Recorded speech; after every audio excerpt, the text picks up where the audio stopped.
The school teacher's wife's father he was 90 some years old, and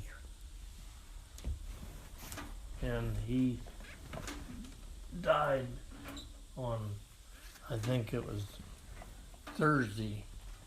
And so my dad had a little carpentry shop where he built stools and ironing boards and things, and he always built the coffins for people that died. Mm-hmm. And so he worked most all night Thursday night and Friday, and he had a hand plane and hand saws. He didn't have any electric tools.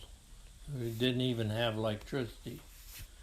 And so he had some old rough boards, and he planed them down, and he had hand sander, a piece of sandpaper and a block of wood, and sanded all the corners and got a nice box built.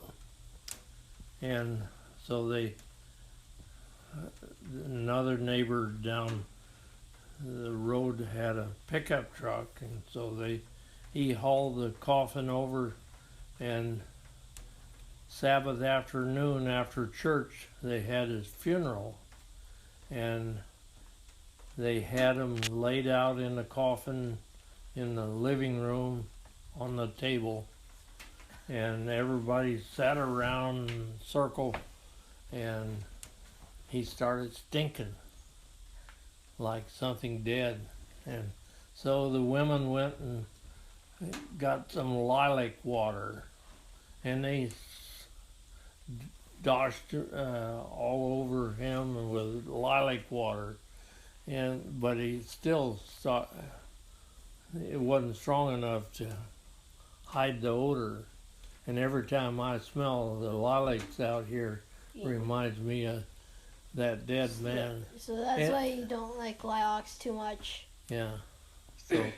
So anyway, we moved. Everybody went out on the porch, and they finished the funeral out on the porch, and then the guys picked up the box and loaded it in the back of the pickup and went down to the graveyard, and somebody had dug a hole, and time they got down the graveyard, this poor old guy in the box, he was starting to leak. Water was dripping out of the corners of the coffin. Stinky water too.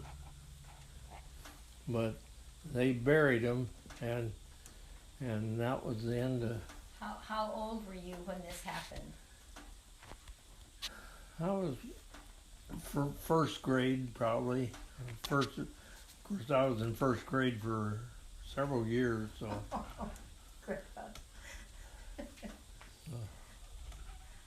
Anyway, that was in North Carolina.